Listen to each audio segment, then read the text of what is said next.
1조 3천억 들이죠. 아니요, 안 팝니다. 세계가 기술의 종말을 논하던 그때 한반도의 작은 연구소에서 새로운 역사가 태어났습니다. 불가능이라던 수치가 스크린 위에서 터져 나왔고 세계의 거인들이 조용히 숨을 멈췄습니다. 그들은 물었죠. 도대체 이걸 어떻게 한 겁니까? 그리고 이어진 사항상을 초월한 제안들. 수십조 드리겠습니다. 제발 파세요. 여러분, 그런데 말입니다. 그들은 꿈쩍도 하지 않았습니다. 돈보단 뜨거운 신념, 명예보단 단단한 의지. 그날 서울의 불빛은 그 어떤 별보다 찬란했습니다. 대한민국의 작은 회사 하나가 전 세계를 상대로 전쟁을 선포했습니다. 단언컨대 대한민국이 세계 1위입니다. 대체 이게 무슨 일입니까? 그 전에 잠깐 1초 만에 누를 수 있는 좋아요 버튼을 꾹 눌러주시면 영상 제작에 아주 큰 힘이 됩니다. 그럼 바로 시작하겠습니다. 거절했습니다. 1조 원을요. 다시 말하겠습니다. 1조 원입니다. 웬만한 중견기업 시가총액을 현금으로 제시했는데 차갑게 거절당했습니다. 제안한 쪽이 누군지 아십니까? 이름만 들어도 헉 소리가 나오는 세계 최고 기업들이었습니다. 한국의 무명 스타트업 기업이에요. 직원이 100명도 안 되는 스타트업이란 말입니다. 그런데 1조 3천억을 거절한다고요? 이게 대체 무슨 상황입니까? 한국의 작은 회사 하나가 세계를 상대로 전쟁을 선포한 거 아닙니까? 저는 에드워드 호킨스입니다. 엔비디아에서 18년간 GPU 설계를 해왔습니다. MIT에서 전자공학 박사 학위를 받았고 지금은 실리콘밸리에서 AI 전략 애널리스트로 일하고 있죠. 이 바닥에서 20년 넘게 일했습니다. 그래서 압니다. 이런 일은 절대 일어날 수 없다는 걸요. 2025년 4월이었습니다. 그날 아침 커피를 마시며 업계 뉴스를 보고 있었죠. 쿠퍼티노 사무실 창밖으로 아침 햇살이 들어오고 있었습니다. 평범한 월요일 아침이었죠. 그런데 한 문장이 눈에 들어왔습니다. 한국 스타트업 글로벌 빅테크 1조 원대 제안 거절. 코웃음이 나왔습니다. 또 과장 기사겠거니 했죠. 이 바닥에 20년 넘게 있으면서 수없이 봤습니다. 허황된 마케팅, 부풀려진 성능, 거짓 루머들을요. 특히 한국발 기사들은 더 심했습니다. 국뽕이라고 하죠? 자국 기술을 과대 포장하는 경향이 있었거든요. 그래서 그냥 넘겼습니다. 커피를 한 모금 더 마시고 다른 기사로 넘어갔죠. 하지만 이상했습니다. 그 기사가 계속 눈에 밟혔거든요. 오후가 되자 같은 내용의 기사가 또 올라왔습니다. 이번엔 블룸버그였습니다. 저녁엔 로이터에도 보였죠. 3개, 5개, 10개. 기사가 계속 쏟아졌습니다. 이건 단순한 루머가 아니었습니다. 뭔가 진짜 일어나고 있었던 겁니다. 그리고 사흘째 되던 날, 제 메일함이 터졌습니다. 엔비디아 본사에서 긴급 회의 소집 통보가 왔거든요. 화상회의였습니다. 새벽 3시였죠. 시간대를 맞추려면 그럴 수밖에 없었습니다. 참석자 명단을 보고 놀랐습니다. 엔비디아 부사장급이 5명이나 있었거든요. CTO도 있었고 전략 담당 임원도 보였습니다. 이건 보통 일이 아니었습니다. 저는 컴퓨터 앞에 앉았습니다. 커피를 한 잔 더 내렸죠. 긴 밤이 될 것 같았거든요. 정각 3시 회의실 화면이 켜졌습니다. 어두운 배경 속에서 긴장한 얼굴들이 보였죠. 누구 하나 웃는 사람이 없었습니다. 먼저 말을 꺼낸 건 개발 담당 부사장이었습니다. 퓨리오사 AI에 대해 들어봤습니까? 순간 회의실이 조용해졌습니다. 몇몇이 고개를 끄덕였죠. 저는 처음 듣는 이름이었습니다. 한국 회사입니다. AI 반도체를 만들고 있죠. 그가 화면을 띄웠습니다. 내부 보고서였습니다. 제목이 눈에 들어왔죠. 레니게이드, 차세대 AI 가속기 성능 분석. 레니게이드라는 이름이 처음 등장한 순간이었습니다. 보고서를 읽는데 손이 떨렸습니다. 전력 효율 2배, 연산 속도 180%, 가격은 우리 제품의 20분의 1, 발열은 절반 이하. 말도 안 되는 수치였습니다. 이건 오류 아닙니까? 제가 물었죠. 부사장이 고개를 저었습니다. 우리도 그렇게 생각했습니다. 3번 재검증했죠. 결과는요? 같았습니다. 오차 범위 5% 이내였습니다. 회의실에 무거운 침묵이 흘렀습니다. 이건 단순한 경쟁사 제품이 아니었습니다. 게임의 룰을 바꾸는 기술이었죠. 우리가 지난 10년간 쌓아온 기술적 우위가 한순간에 무너질 수도 있다는 겁니다. 그때 다른 부사장이 말했습니다. 메타도 움직였습니다. 구글도요? 뭐라고요? 둘 다 퓨리오사에 접촉했습니다. 거액을 제시했죠. 얼마나요? 메타가 5천억, 구글이 8천억입니다. 숨이 막혔습니다. 5천억, 8천억이라니요? 스타트업한테 그런 금액을 제시한다는 게 말이 됩니까? 저는 이 업계를 20년 넘게 봤지만 그런 금액은 인수합병할 때나 나오는 숫자였습니다. 그것도 이미 성공한 대기업을 살 때 말이죠. 그래서 결과가 어떻게 됐습니까? 부사장이 잠시 침묵했습니다. 그리고 천천히 말했죠. 전부 거절당했습니다. 뭐라고요? 제 목소리가 커졌습니다. 5천억을 거절했다고요? 네, 그리고 우리도 제안했습니다. 우리도요? 1조 3천억을 제시했습니다. 머리가 띵했습니다. 엔비디아가 1조 원이 넘는 돈을 제시했다니요. 이건 우리 회사 역사상 최대 규모의 제안이었습니다. 역시 거절당했습니다. 그 순간 저는 확신했습니다. 뭔가 엄청난 일이 벌어지고 있다는 걸요. CTO가 입을 열었습니다. 지금 상황을 정리하겠습니다. 그의 목소리는 침착했지만 긴장감이 묻어났죠. 세계 최고 기업 3곳이 같은 회사에 제안했습니다. 총액이 2조 6천억입니다. 전부 거절당했습니다. 그리고 그 회사는 직원이 100명도 안 됩니다. 회의실이 다시 조용해졌습니다. 누군가 헛기침을 했죠. 대체 저 회사는 뭡니까? 젊은 엔지니어 한 명이 물었습니다. 그걸 알아내야 합니다. CTO가 답했죠. 어떻게 저런 기술을 만들었는지, 왜 돈을 거절하는지 말입니다. 회의는 2시간 넘게 이어졌습니다. 다들 같은 질문을 했죠. 퓨리오사는 어떤 회사입니까? 대표가 누구입니까? 투자자는 누굽니까? 기술의 핵심이 뭡니까? 아무도 명확한 답을 내놓지 못했습니다. 정보가 너무 없었거든요. 한국 회사라는 것, 직원이 100명 미만이라는 것, 레니게이드라는 제품을 만든다는 것, 그게 전부였습니다. 회의가 끝나고 저는 잠들 수가 없었습니다. 머릿속이 복잡했거든요. 20년 동안 이 바닥에서 일했지만 이런 상황은 처음이었습니다. 기술이 돈을 이긴다니요. 말이 안 됩니다. 이 세계는 돈으로 움직이거든요. 좋은 기술이 있으면 팔고, 사고, 합병하는 게 정상입니다. 그게 자본주의 아닙니까? 그런데 거절이라니요. 그것도 1조 원이 넘는 제안을요. 창밖을 봤습니다. 실리콘밸리의 불빛들이 보였죠. 애플 본사, 구글 캠퍼스, 페이스북 건물들.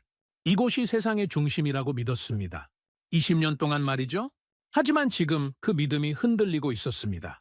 다음 날 더 충격적인 소식이 들렸습니다. 삼성전자가 퓨리오사 제품을 테스트했다는 겁니다. 제 지인 중에 삼성 반도체 부문에서 일하는 엔지니어가 있었습니다. 김 박사라고 불렀죠. MIT 동문이었고 오래전부터 알고 지내던 사이였습니다. 저는 그에게 전화를 걸었죠. 김 박사, 잠깐 물어볼 게 있어요. 뭔데요? 레니게이드라는 거 들어봤어요? 전화 너머로 잠깐 침묵이 흘렀습니다. 들었죠. 우리도 테스트했어요. 진짜예요? 네, 직접 돌려봤어요. 그래서 어땠어요? 다시 긴 침묵이 흘렀습니다. 그리고 그가 말했죠. 진짜예요, 에드워드. 수치가 진짜라고요. 그 순간 제 자존심이 흔들렸습니다. 20년 동안 쌓아온 확신이 무너지기 시작했죠. 불가능해요. 그럴 리가 없어요. 저도 그렇게 생각했어요. 하지만 봤어요. 효율이 정말 2배예요? 2배가 넘어요. 그리고 발열은 절반이에요. 말도 안 돼. 저도 믿기 힘들었어요. 근데 숫자는 거짓말 안 해요. 어떻게 그게 가능합니까? 모르겠어요. 아키텍처가 완전히 달라요. 다르다는 게 무슨 뜻이죠? 우리가 알던 방식이 아니에요. 완전히 새로운 접근이에요. 전화를 끊고 나서 한참을 멍하니 앉아 있었습니다. 만약 이게 진짜라면 어떻게 하자는 겁니까? 세상의 질서가 바뀐다는 겁니다. AI 반도체 시장은 엔비디아가 지배하고 있었습니다. 우리가 업계 표준이었죠. 그런데 한국의 무명 회사가 그걸 뒤집는다고요? 말이 안 됩니다. 하지만 숫자는 거짓말하지 않습니다. 김 박사는 거짓말할 사람이 아니었고요. 그날 밤 저는 결심했습니다. 직접 가서 확인하겠다고요. 내 눈으로 보지 않으면 믿을 수 없었거든요. 다음 날 아침 인천행 비행기표를 끊었습니다. 동료에게 말했죠. 며칠 한국 다녀올게요. 무슨 일이에요? 확인할 게 있어요. 뭘요? 저는 잠시 망설였습니다. 그리고 말했죠. 진실을요? 집에 가서 짐을 쌌습니다. 노트북, 테스트 장비, 측정 도구들 전부 가방에 넣었죠. 만약 테스트할 기회가 온다면 완벽하게 검증하고 싶었습니다. 공항 가는 택시 안에서 창밖을 봤습니다. LA의 황혼이 지고 있었죠. 실리콘밸리의 불빛들이 하나둘 켜지기 시작했습니다. 20년 동안 이곳이 세상의 중심이라고 믿었습니다. 기술의 심장, 혁신의 봉어지라고요. 하지만 지금 그 믿음이 흔들리고 있었습니다. 한국이라는 작은 나라에서 뭔가가 일어나고 있었거든요. 택시 기사가 물었습니다. 어디 가세요? LAX요. 국제선이요. 어디로 가시는데요? 서울이요. 한국이요. 좋은 곳이죠. 저는 대답하지 않았습니다. 좋은 곳인지는 모르겠습니다. 하지만 중요한 곳이 될 것 같았죠. 비행기에 올랐습니다. 좌석에 앉아 안전벨트를 매면서 생각했죠. 만약 이게 진짜라면 세상은 바뀝니다. 만약 거짓이라면 누군가는 대가를 치를 겁니다. 어느 쪽이든 저는 확인해야 했습니다. 승무원이 안전방송을 시작했습니다. 비행기가 천천히 움직이기 시작했죠. 창밖으로 LA의 불빛들이 멀어져 갔습니다. 그날 세상은 조용히 무너지고 있었습니다. 저는 그때까지 믿었습니다. 세상의 중심은 실리콘밸리라고요. 하지만 그 이름 하나가 그 믿음을 부셨습니다. 퓨리오사 AI. 그래서 저는 비행기를 탔습니다. 목적지는 서울이었습니다. 창밖으로 어둠이 깔리고 있었죠. 저는 눈을 감았습니다. 내일이면 알게 되겠죠. 진실이 무엇인지요. 그리고 제 20년이 틀렸는지 맞았는지도요. 비행기가 인천공항에 착륙했습니다. 12시간의 비행이었지만 한숨도 제대로 자지 못했습니다. 머릿속이 복잡했거든요. 1조 원이 넘는 제안을 거절한 회사라는 게 계속 맴돌았습니다. 입국 심사를 마치고 공항 밖으로 나서는 순간 묘한 기운이 느껴졌습니다. LA와는 완전히 다른 공기였죠. 사람들의 걸음걸이부터 달랐습니다. 모두가 목적지를 향해 빠르게, 그러나 질서정연하게 움직이고 있었습니다. 어딘가 긴장감 같은 게 흐르고 있었죠. 마치 이 나라 전체가 멈추지 않고 달리는 것 같았습니다. 택시를 탔습니다. 운전기사에게 미리 적어온 주소를 건넸죠. 퓨리오사 AI 본사 주소였습니다. 기사가 고개를 끄덕이며 출발했습니다. 창밖으로 펼쳐지는 풍경을 보면서 저는 이상한 감정에 휩싸였습니다. 고층 빌딩들이 빽빽하게 들어서 있었고 거리는 깨끗하게 정돈돼 있었습니다. 넌사인과 전광판들이 낮은데도 환하게 빛나고 있었죠. 이 나라는 낮과 밤의 구분 없이 계속 움직이는 것처럼 보였습니다. 40분쯤 달렸을까요? 택시가 한 건물 앞에 멈춰 섰습니다. 생각보다 작은 건물이었습니다. 10층짜리 빌딩이었죠. 실리콘밸리의 화려한 캠퍼스들과는 비교도 안 됐습니다. 구글이나 애플 본사의 화려함과는 천지 차이였죠. 하지만 이상하게도 그 소박함이 오히려 강렬하게 다가왔습니다. 건물 외벽에는 태극기가 바람에 펄럭이고 있었습니다. 그 옆에 회사 로고가 심플하게 붙어 있었죠. 퓨리오사 AI. 불필요한 장식은 하나도 없었습니다. 군더더기 없는 디자인이었습니다. 마치 우리는 쇼가 아니라 실력으로 말한다고 선언하는 것 같았죠. 저는 건물 앞에 서서 한참 올려다봤습니다. 이 작은 건물 안에서 정말 세계를 뒤흔드는 기술이 나왔단 말입니까? 믿기지 않았지만 동시에 묘한 확신도 들었습니다. 크기가 중요한 게 아니라는 걸 이미 알고 있었으니까요. 로비로 들어갔습니다. 깨끗하고 단정했지만 화려하지는 않았습니다. 대리석 바닥도 없었고 거대한 샹들리에도 없었습니다. 실용적이고 기능적인 공간이었죠. 리셉션 직원이 환한 미소로 맞아줬습니다. 예약을 확인하고 잠시 기다리라고 했습니다. 그리고 5분쯤 지났을까요? 엘리베이터에서 한 남자가 내려왔습니다. 30대 후반으로 보이는 남자였습니다. 짧게 자른 머리, 테 없는 안경, 깔끔한 흰색 셔츠 차림이었죠. 화려함과는 거리가 멀었지만 눈빛만은 날카로웠습니다. 그가 손을 내밀며 영어로 말했습니다. 에드워드 호킨스 씨시죠? 박승호입니다. 만나서 반갑습니다. 악수를 나눴습니다. 그의 손은 단단했고 악수에는 힘이 실려 있었습니다. 겉으로는 부드럽게 웃고 있었지만 그 안에 단단한 무언가가 느껴졌죠. 먼 길 오시느라 고생 많으셨습니다. 올라가시죠. 엘리베이터를 타고 5층으로 올라갔습니다. 문이 열리는 순간 저는 숨을 멈췄습니다. 연구실이 펼쳐져 있었거든요. 생각보다 훨씬 넓었고 무엇보다 분위기가 남달랐습니다. 책상마다 엔지니어들이 앉아 모니터를 응시하고 있었습니다. 아무도 잡담하지 않았습니다. 커피를 마시며 쉬는 사람도 없었습니다. 모두가 자기 일에 완전히 몰입해 있었죠. 키보드 두드리는 소리, 마우스 클릭 소리, 그리고 냉각팬 돌아가는 소리만 들렸습니다. 이 정적 속에 흐르는 긴장감이 느껴졌습니다. 마치 전쟁터의 작전실 같았죠. 화려하지 않지만 뜨거웠습니다. 박승호가 조용히 말했습니다. 우리 연구소입니다. 직원이 87명입니다. 87명이라고요? 엔비디아 본사에는 수만 명이 일합니다. 구글, 메타, 아마존은 말할 것도 없죠. 그런데 이 87명이 그 거대 기업들을 상대로 전쟁을 벌이고 있다는 겁니까? 회의실로 안내받았습니다. 들어서는 순간 벽에 붙은 문구가 눈에 들어왔습니다. Not for sale. 검은색 굵은 글씨로 크게 써 있었습니다. 액자에 넣어서 걸어놓은 게 아니라 벽에 직접 새긴 것처럼 보였죠. 저는 그 문구를 한참 들여다봤습니다. 팔지 않는다는 선언이었습니다. 1조 원이 넘는 돈을 앞에 두고도 말이죠. 저게 우리 철학입니다. 박승호가 담담하게 말했습니다. 테이블에 앉으며 저는 그에게 물었습니다. 1조 원이 넘는 제안을 거절하셨다고 들었습니다. 그게 사실입니까? 네, 사실입니다. 그의 대답은 간결했습니다. 망설임도 과장도 없었습니다. 이해가 안 됩니다. 스타트업이 그 정도 금액을 거절한다는 게 말이 됩니까? 박승호가 잠시 침묵했습니다. 그리고 천천히 입을 열었죠. 에드워드 씨, 솔직히 말씀드리겠습니다. 저희도 고민했습니다. 그의 목소리는 낮았지만 무게감이 있었습니다. 87명의 직원이 5년 동안 밤을 새웠습니다. 월급도 제때 못 받은 적이 많았죠. 투자자들은 중간에 다 떠났고 파산 직전까지 갔던 적도 있습니다. 저는 말없이 그의 이야기를 들었습니다. 그런 상황에서 1조 원이라는 돈이 들어온 겁니다. 솔직히 흔들렸습니다. 이 돈이면 모든 걸 해결할 수 있으니까요. 박승호가 창밖을 바라봤습니다. 서울 시내가 내려다 보였죠. 하지만 팔면 끝입니다. 우리 기술은 그 순간부터 남의 것이 되는 겁니다. 그들이 원하는 대로 쓰이겠죠. 아마도 묻히거나 비싸게 팔리거나 아니면 천천히 죽어갈 겁니다. 그 말이 가슴에 꽂혔습니다. 저도 엔비디아에서 그런 경우를 수없이 봤으니까요. 좋은 기술을 가진 스타트업을 인수하고 몇 년 지나면 그 기술이 사라지는 걸 말이죠.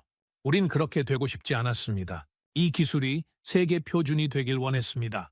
한국 기술이 세계를 이끄는 걸 보고 싶었죠. 박승호의 눈빛이 달라졌습니다.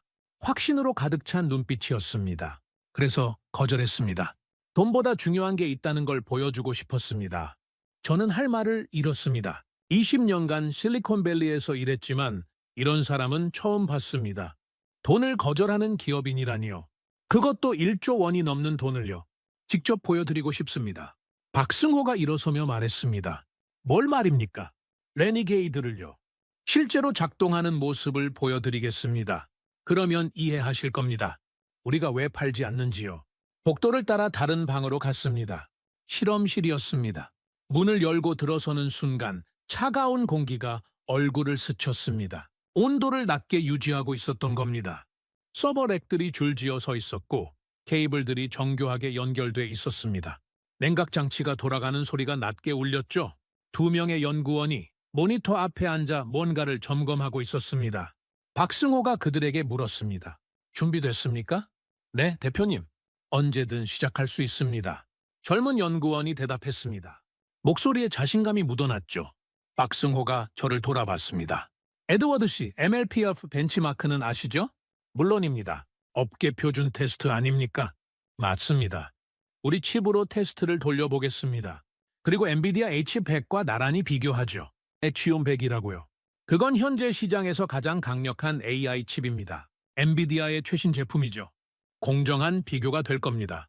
연구원이 시스템을 켰습니다. 모니터에 불이 들어왔습니다. 화면이 둘로 나뉘어 있었죠. 왼쪽에는 HM100 테스트 결과가, 오른쪽에는 레니게이드 결과가 표시될 예정이었습니다. 방 안이 조용해졌습니다. 냉각팬 소리만 낮게 울렸죠. 박승호와 2 연구원, 그리고 저 4명이 숨을 죽이고 모니터를 응시했습니다. 시작하겠습니다. 연구원이 엔터키를 눌렀습니다. 프로그램이 실행되기 시작했습니다. 숫자들이 화면에 뜨기 시작했죠. 연산 속도, 전력 소비량, 칩 온도, 모든 게 실시간으로 표시됐습니다. 저는 숨도 제대로 쉬지 못한 채 화면만 바라봤습니다. 20년간 GPU를 설계해왔지만 이 순간만큼 긴장했던 적이 없었습니다. 만약 이게 진짜라면 세상이 바뀝니다. 만약 거짓이라면 이 사람들은 사기꾼입니다. 어느 쪽이든 진실은 곧 드러날 것입니다. 모니터 불빛이 방 안을 희미하게 밝히고 있었습니다. 그 빛 속에서 박승호의 얼굴이 보였습니다. 담담했지만 눈빛만은 확신으로 가득 차 있었죠. 그는 결과를 이미 알고 있었습니다. 하지만 저는 몰랐습니다. 이제 곧 알게 되겠죠. 진실이 무엇인지를요. 그리고 제가 여기까지 날아온 이유가 옳았는지를요. 시간이 천천히 흘렀습니다. 그 정적 속에서 저는 제 심장 소리를 들을 수 있었습니다. 숫자가 올라가기 시작했습니다. 천천히, 그러나 정확하게요. 모니터 왼쪽 화면에는 엔비디아 H500의 성능 지표가 표시되고 있었습니다. 연산 속도, 전력 소비량, 칩 온도, 메모리 사용률, 모든 수치가 제가 예상했던 범위 안에서 움직이고 있었죠. H500은 제가 잘 아는 칩이었습니다. 스펙을 외우고 있었고 한계도 알고 있었습니다. 세계 최고 성능이지만 동시에 전력을 엄청나게 먹어치우는 괴물이기도 했죠. 하지만 오른쪽 화면이 문제였습니다. 레니게이드의 수치가 올라가고 있었는데 뭔가 이상했습니다. 처음에는 H100과 비슷한 속도로 시작했습니다. 그런데 10초쯤 지나자 차이가 벌어지기 시작했습니다. 레니게이드의 연산 속도가 치솟기 시작한 겁니다. 120%, 140%, 160%. 숫자는 멈추지 않았습니다. 제 눈이 화면에 고정됐습니다. 심장이 빨리 뛰기 시작했죠. 이건 뭔가 잘못됐습니다. 프로그램 오류일 겁니다. 아니면 측정 방식이 틀렸거나요. 하지만 더 충격적인 건 전력 소비량이었습니다. HM100이 500W를 소비하고 있을 때 레니게이드는 250W밖에 쓰지 않고 있었습니다. 정확히 절반이었죠. 그런데 성능은 오히려 더 높았습니다. 이게 어떻게 가능합니까? 이건 물리 법칙을 거스르는 수준입니다. 칩 온도를 봤습니다. H100이 85도를 찍고 있을 때 레니게이드는 62도였습니다. 23도나 낮았습니다. 발열이 적다는 건 에너지 효율이 높다는 뜻입니다. 같은 일을 하는데 열이 덜 난다는 건 에너지 낭비가 적다는 의미죠. 테스트는 계속됐습니다. 이미지 인식 작업이 진행되고 있었습니다. 달비너닝 모델이 수천 장의 사진을 분석하고 있었죠. H100의 처리 속도가 초당 1200장이었습니다. 레니게이드는 초당 2300장을 처리하고 있었습니다. 거의 2배에 가까운 수치였죠. 저는 의자의 등을 기댔습니다. 손이 떨리기 시작했습니다. 20년간 GPU 설계를 해오면서 수많은 테스트를 봤습니다. 수만 번의 벤치마크를 거쳤죠. 하지만 이런 수치는 단 한 번도 본 적이 없었습니다. 불가능한 수치였습니다. 아니, 불가능하다고 믿었던 수치였죠. 3분이 지났습니다. 테스트가 종료됐습니다. 최종 결과가 화면에 떴습니다. 레니게이드 전력 효율 213%, 연산 속도 185%, 발열 마이너스 48%, 모두 H100 대비 수치였습니다. 방 안이 조용해졌습니다. 냉각팬 소리만 낮게 울렸습니다. 저는 모니터를 뚫어지게 쳐다봤습니다. 이게 진짜란 말입니까? 아니, 진짜일 리가 없습니다. 뭔가 잘못됐을 겁니다. 다시 돌려보겠습니다. 제 목소리가 나왔습니다. 떨리고 있었죠. 박승호가 고개를 끄덕였습니다. 그러십시오. 원하시는 만큼 하세요. 저는 키보드 앞으로 다가갔습니다. 직접 설정을 바꿔보고 싶었습니다. 혹시 프로그램에 편법이 숨어 있을지도 모르니까요. 벤치마크 파라미터를 열었습니다. 테스트 반복 횟수, 데이터 세트 크기, 연산 방식, 정밀도 설정. 모든 걸 제가 직접 바꿨습니다. 가장 엄격한 조건으로 설정했죠. 속임수가 있다면 이번엔 들통날 겁니다. 시작합니다. 엔터를 눌렀습니다. 프로그램이 다시 실행됐습니다. 이번에는 더 집중해서 봤습니다. 눈을 깜빡이지도 않았습니다.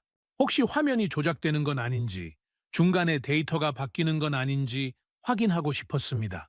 하지만 결과는 똑같았습니다. 아니, 더 정확하게 말하면 거의 똑같았습니다. 오차 범위 3% 이내였죠. 레니게이드는 다시 한번 H100을 압도했습니다. 전력 효율 2배, 연산 속도 180%, 발열 절반. 숫자는 거짓말하지 않았습니다. 저는 의자에 주저앉았습니다. 힘이 쭉 빠지는 게 느껴졌습니다. 20년간 쌓아온 확신이 무너지고 있었습니다. 엔비디아가 세계 최고라고 믿었습니다. GPU 기술에서 우리를 따라올 자가 없다고 생각했죠. 중국도 일본도 유럽도 우리 기술을 따라오지 못했습니다. 그런데 한국이라고요? 직원 100명도 안 되는 스타트업이라고요?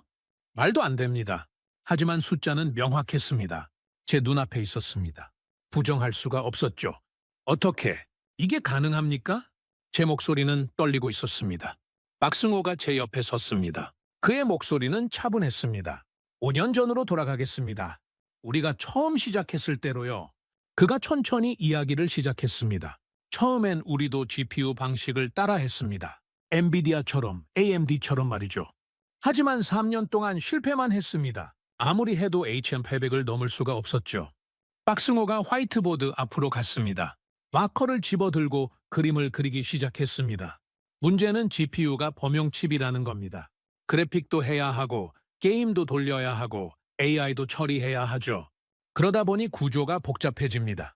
불필요한 회로가 많아지는 겁니다. 그가 복잡한 회로도를 그렸습니다. 선들이 얽히고 설켜 있었죠. 우리는 생각했습니다. 왜 AI 전용 칩을 만들지 않을까? 오직 AI 연산만을 위한 칩을요? 그가 옆에 단순한 회로도를 그렸습니다. 직선적이고 깔끔했습니다. 불필요한 걸 전부 뺐습니다. 그래픽 처리 유닛, 게임 최적화 회로, 범용 연산 장치 전부 제거했죠. 그리고 AI 연산에만 집중했습니다. 저는 고개를 끄덕였습니다. 이론적으로는 맞는 말이었습니다. 하지만 실제로 구현하는 건 완전히 다른 문제였죠. 메모리 구조도 완전히 바꿨습니다. 기존 GPU는 데이터가 이렇게 움직입니다. 그가 구불구불한 선을 그었습니다. CPU에서 메모리로, 메모리에서 GPU로, 다시 메모리로 왔다 갔다 하면서 병목이 생기죠. 우리는 이 과정을 단순화했습니다. 직선 하나를 그었습니다. 데이터가 한 방향으로만 흐르게 만들었습니다. 불필요한 이동을 없앤 겁니다. 그러니 속도가 빨라지고 전력도 줄어들었죠. 그 설명을 들으면서 저는 소름이 돋았습니다. 단순해 보이지만 실제로는 엄청난 기술적 도전이었습니다. 전체 아키텍처를 처음부터 다시 설계해야 한다는 뜻이니까요. 발열 문제는 어떻게 해결했습니까? 제가 물었습니다. 이게 가장 어려운 부분이었거든요.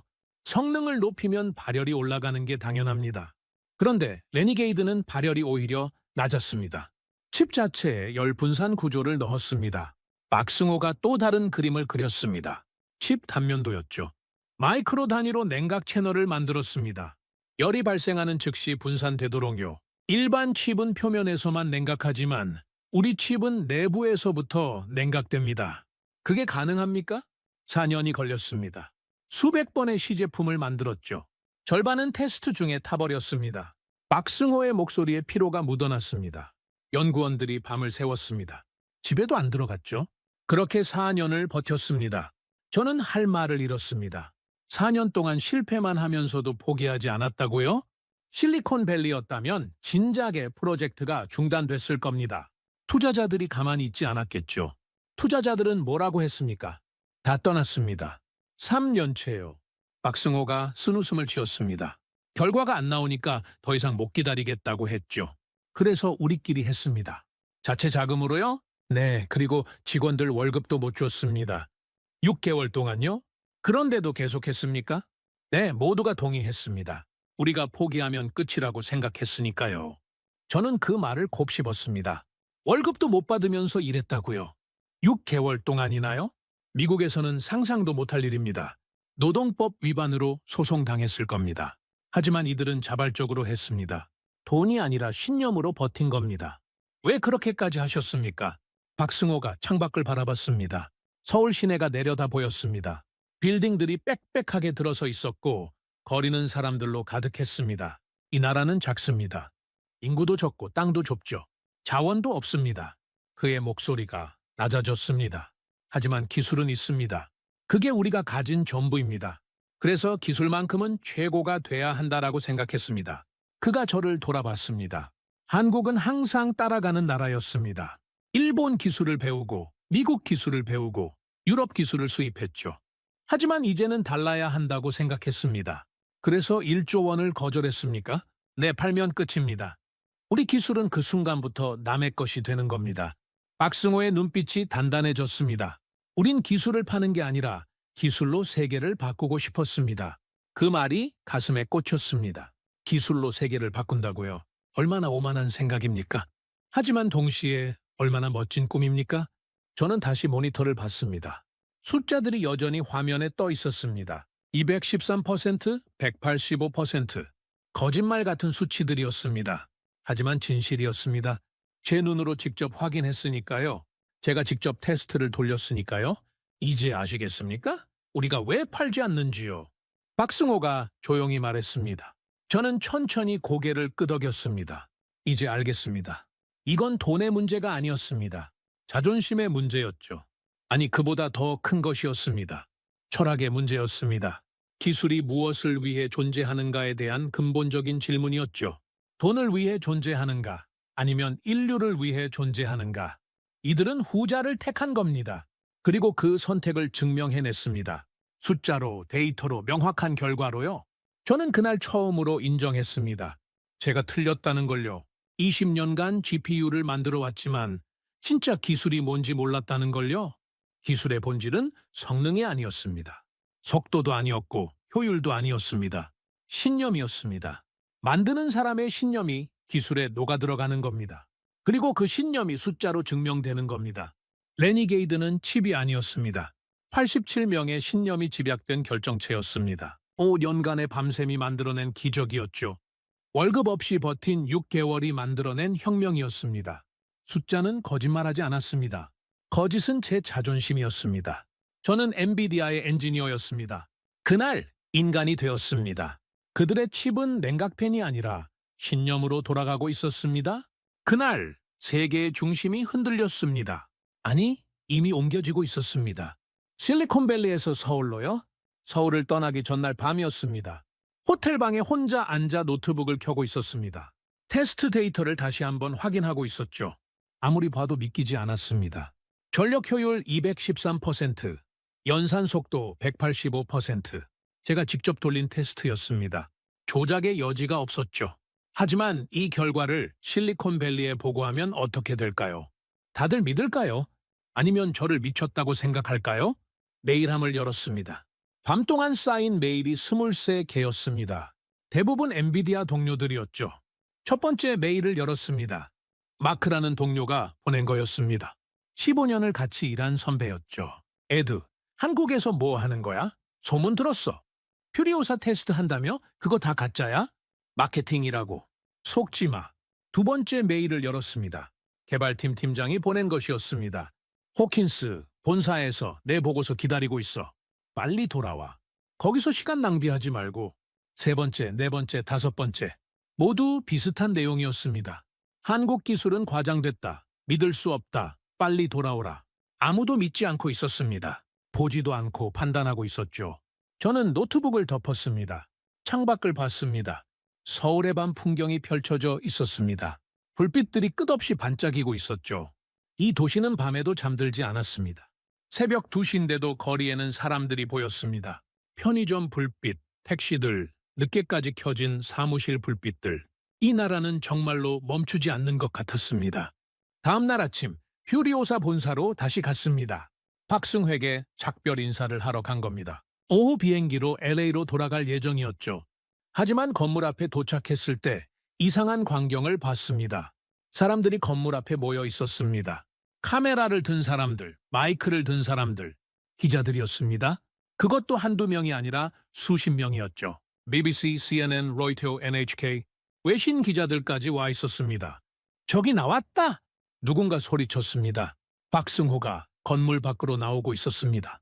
순식간에 기자들이 몰려들었습니다.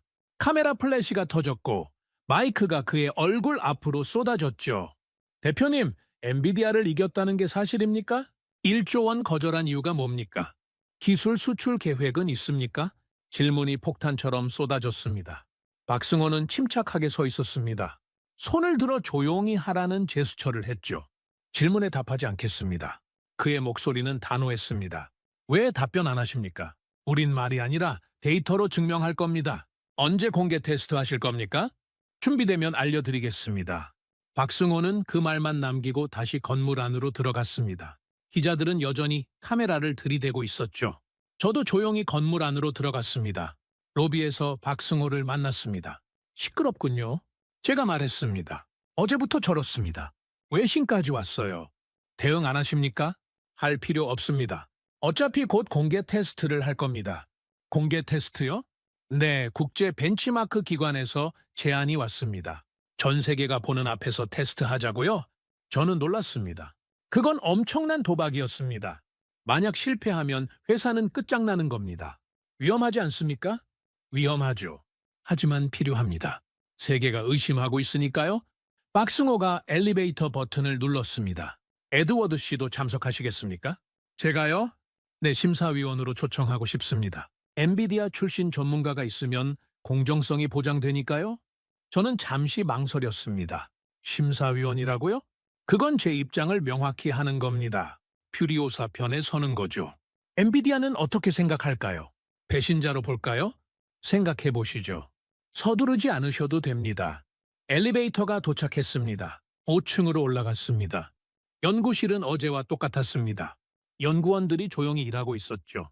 하지만 분위기가 미묘하게 달랐습니다. 긴장감이 더 짙어진 것 같았습니다. 회의실로 들어갔습니다. 박승호가 커피를 건넸습니다. 에드워드 씨, 솔직히 말씀드리겠습니다. 그가 자리에 앉으며 말했습니다. 지금 우리 내부도 흔들리고 있습니다. 무슨 뜻입니까?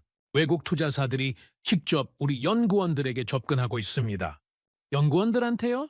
네, 개인적으로 스카우트 제안을 하고 있어요. 연봉을 5배로 준다고 합니다. 저는 고개를 끄덕였습니다. 예상했던 일이었습니다. 좋은 인재를 빼가는 건 실리콘밸리의 전통적인 방법이었으니까요. 흔들리는 사람이 있습니까? 있습니다. 솔직히 말하면 적지 않아요. 박승호의 목소리에 피로가 묻어났습니다. 특히 젊은 연구원들은 고민이 많습니다. 결혼도 해야 하고 집도 사야 하는데 연봉이 5배라니까요. 말리지 않으십니까? 말릴 수 없습니다. 그건 각자의 선택이니까요. 박승호가 창밖을 봤습니다. 하지만 한 가지는 말합니다. 돈을 따라가면 기술자로 끝나지만 신념을 따라가면 역사가 된다고요. 그 말이 무겁게 가슴에 내려앉았습니다. 몇 명이나 떠났습니까? 아직은 없습니다. 하지만 시간 문제일 수도 있어요. 박승호가 쓴웃음을 지었습니다. 공개 테스트 전에 팀이 흔들리면 끝입니다. 그래서 빨리 증명해야 해요? 우리가 옳다는 걸요. 바로 그때 제 휴대폰이 울렸습니다. 엔비디아 본사에서 걸려온 전화였습니다. CTO 직통이었죠. 잠깐 받겠습니다. 밖으로 나가서 전화를 받았습니다. 호킨스, CTO의 목소리가 들렸습니다. 낮고 무거운 목소리였죠. 지금 뭐 하는 건가? 테스트 결과를 확인하고 있습니다. 그래서 결과가 어떤가? 저는 잠시 침묵했습니다. 어떻게 말해야 할까요? 진실을 말하면 어떻게 될까요? 놀라웠습니다. 놀랍다는 게 무슨 뜻인가? 그들의 기술이 예상보다 훨씬 앞서 있습니다. 전화 너머로 한숨 소리가 들렸습니다. 자네를 믿고 보냈네. 객관적으로 평가하라고 했지. 그런데 지금 그쪽 편을 드는 건가? 편을 드는 게 아닙니다. 사실을 말하는 겁니다. 사실? CTO의 목소리가 차갑게 식었습니다. 한국 스타트업이 우리를 이긴다는 게 사실이란 말인가? 숫자가 그렇게 나왔습니다. 숫자는 조작할 수 있네. 제가 직접 테스트를 돌렸습니다. 제 눈으로 확인했습니다. 긴 침묵이 흘렀습니다. 그리고 CTO가 말했습니다. 돌아오게. 지금 당장. 하지만 공개 테스트가. 그건 우리 문제가 아니네. 자네는 엔비디아 사람이야. 거기 있을 이유가 없어. 저는 심사위원으로 초청받았습니다. 거절하게. 왜입니까? 자네가 거기 서면 우리를 배신하는 거야. 알겠나? 전화가 끊겼습니다. 저는 한참 동안 휴대폰을 들고 서 있었습니다. 배신이라고요. 진실을 말하는 게 배신입니까? 20년을 함께 일한 회사였습니다. 제 청춘을 바친 곳이었죠. 하지만 지금 그 회사는 저에게 거짓말을 하라고 요구하고 있었습니다. 사실을 숨기라고, 진실을 부정하라고 말하고 있었습니다. 회의실로 돌아갔습니다. 박승호가 저를 보고 물었습니다. 무슨 일입니까? 본사에서 전화 왔습니다. 돌아오라고 하더군요. 그러시겠습니까? 저는 잠시 생각했습니다. 돌아가면 편합니다. 익숙한 곳으로 가는 겁니다. 월급도 나오고 안정적이고 미래도 보장되죠. 하지만 그게 옳은 겁니까? 진실을 외면하는 게 옳은 겁니까? 아닙니다. 제 입에서 말이 나왔습니다. 저는 심사위원을 하겠습니다. 박승호가 놀란 표정을 지었습니다. 확실하십니까? 회사와 틀어질 수도 있습니다. 상관없습니다. 저는 단호하게 말했습니다. 진실을 본 사람은 다시 예전으로 돌아갈 수 없습니다. 박승호가 천천히 고개를 끄덕였습니다. 그의 눈빛에 존경이 어려 있었습니다. 감사합니다, 에드워드 씨. 감사할 건 없습니다. 제가 해야 할 일을 하는 것뿐입니다. 그날 저는 선택했습니다. 회사가 아니라 진실을 택했습니다. 안정이 아니라 옳음을 선택했습니다. 쉬운 길이 아니라 바른 길을 걸기로 했습니다. 20년을 엔비디아 사람으로 살았지만 이제는 달랐습니다. 저는 진실 편에 서기로 했습니다. 그리고 그 진실은 지금 서울에서 증명되고 있었습니다. 세상은 변하고 있었습니다. 거대한 벽에 균열이 생기고 있었습니다. 실리콘밸리가 쌓아 올린 권위의 벽이 흔들리고 있었죠. 그리고 저는 그 변화의 증인이 되기로 했습니다. 공개 테스트 날짜가 잡혔습니다. 2주 후였습니다. 서울 국제 컨벤션 센터에서 열릴 예정이었죠. 국제 AI 벤치마크 기관이 주관하고 전 세계 언론이 참석할 예정이었습니다. 엔비디아, 구글, 메타의 기술 임원들도 온다는 소식이 들렸습니다. 세계가 지켜보는 무대였죠. 그런데 바로 그때 새로운 소식이 터졌습니다. 퓨리오사 본사로 다시 찾아간 날이었습니다. 박승호의 표정이 어두웠습니다. 평소와 달리 피곤해 보였죠. 무슨 일입니까? 제가 물었습니다. 어젯밤 새로운 제안이 들어왔습니다. 또요? 네, 이번엔 중동 투자 펀드입니다. 얼마를 제시했습니까? 3조입니다. 저는 숨이 막혔습니다. 3조라고요? 1조도 아니고 3조 원입니까? 그건 웬만한 대기업 가치와 맞먹는 금액이었습니다. 조건은요? 기술 전체를 넘기라고 합니다. 회사는 그대로 두도해 특허와 핵심 기술은 그들이 가져간다고 하더군요. 박승호가 창밖을 봤습니다. 그리고 연구원들에게도 직접 연락이 갔습니다. 연구원들한테요? 네, 개별적으로 스카우트 제안을 한 겁니다. 연봉을 10배로 올려준다고 했습니다. 10배라고요. 그건 거절하기 힘든 금액입니다. 아무리 신념이 강해도 현실적인 문제가 있으니까요. 반응이 어떻습니까? 박승호가 한숨을 쉬었습니다. 흔들리고 있습니다. 특히 가족이 있는 연구원들은요. 그의 목소리에 피로가 짙게 배어 있었습니다. 어제 회의를 했습니다. 전 직원이 모였죠. 그리고 물었습니다. 우리가 계속 가야 하는지 아니면 여기서 멈춰야 하는지를요. 결과는요. 의견이 갈렸습니다. 절반은 계속 가자고 했고 절반은 고민 중입니다. 박승호가 저를 봤습니다. 눈빛에 걱정이 묻어났죠. 공개 테스트까지 2주밖에 안 남았습니다. 그 전에 팀이 무너지면 모든 게 끝입니다. 저는 그의 어깨에 손을 얹었습니다. 포기하지 마십시오. 포기할 생각은 없습니다. 하지만 직원들을 붙잡을 수는 없어요. 그건 각자의 선택이니까요. 바로 그때 회의실 문이 열렸습니다. 젊은 연구원 한 명이 들어왔습니다. 얼굴이 창백했습니다. 대표님, 김 연구원이 사표를 냈습니다. 박승호의 표정이 굳었습니다. 김 연구원이요? 네, 방금 인사팀에 제출했습니다. 김 연구원이라면 레니게이드 개발의 핵심 멤버였습니다. 메모리 아키텍처를 설계한 사람이었죠. 그가 떠나면 타격이 클 겁니다. 이유가 뭡니까? 미국 회사에서 제안이 왔다고 합니다. 연봉이 지금의 12배라고요. 12배라고요. 거절할 수 없는 금액이었습니다. 젊은 연구원이 나갔습니다. 회의실에 무거운 침묵이 흘렀습니다. 박승호는 한참 동안 아무 말도 하지 않았습니다. 그저 창밖만 바라보고 있었죠. 저는 그 침묵이 견디기 힘들었습니다.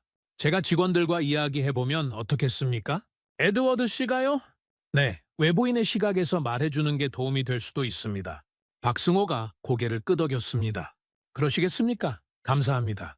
1시간 후 회의실에 연구원들이 모였습니다. 87명 중 62명이 참석했습니다. 나머지는 회의 참석조차 거부한 겁니다. 이미 마음이 떠난 거죠. 저는 그들 앞에 섰습니다. 젊은 얼굴들이었습니다. 20대 후반에서 30대 초반. 미래가 창창한 나이였죠. 저는 에드워드 호킨스입니다. 엔비디아에서 18년을 일했습니다. 제 목소리가 회의실에 울렸습니다. 여러분이 지금 어떤 고민을 하는지 압니다. 저도 같은 고민을 했으니까요. 연구원들이 저를 쳐다봤습니다. 사흘 전 제 회사에서 전화가 왔습니다. 당장 돌아오라고 했죠. 그렇지 않으면 해고하겠다고 했습니다. 회의실이 조용해졌습니다. 20년을 바친 회사였습니다. 제 청춘이 거기 있었죠. 돌아가면 편합니다. 익숙하고 안정적이고 미래도 보장되니까요. 저는 잠시 멈췄습니다. 하지만 저는 거절했습니다.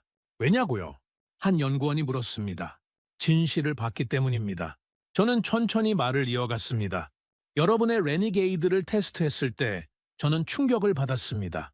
20년간 GPU를 만들어 왔지만 그런 수치는 처음 봤습니다. 불가능하다고 생각했던 것이 현실이 된 겁니다. 연구원들의 눈빛이 달라졌습니다. 그 순간 저는 깨달았습니다. 이건 단순한 칩이 아니라는 걸요? 여러분의 5년이 만들어낸 기적이라는 걸요? 제 목소리에 힘이 들어갔습니다. 돈은 중요합니다. 저도 압니다. 가족을 먹여 살려야 하고, 집도 사야 하고, 아이 교육도 시켜야 하니까요. 연봉 10배는 거절하기 힘든 금액입니다. 회의실이 더욱 조용해졌습니다. 하지만 한 가지만 생각해 보십시오. 저는 그들을 똑바로 봤습니다. 돈을 따라가면 여러분은 기술자로 끝납니다.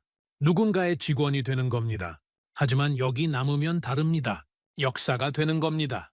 한 연구원이 손을 들었습니다. 나이가 좀 있어 보이는 연구원이었죠.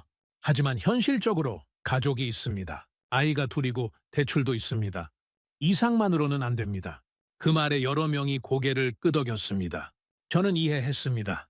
그들의 고민이 가벼운 게 아니라는 걸요. 맞습니다. 이상만으로는 안 됩니다. 저는 인정했습니다. 하지만 여러분은 이미 증명했습니다. 6개월간 월급 없이 버텼을 때 이미 불가능을 가능으로 만들었습니다. 박승호가 옆에서 조용히 듣고 있었습니다. 2주만 더 버티십시오. 공개 테스트가 끝나면 모든 게 달라집니다.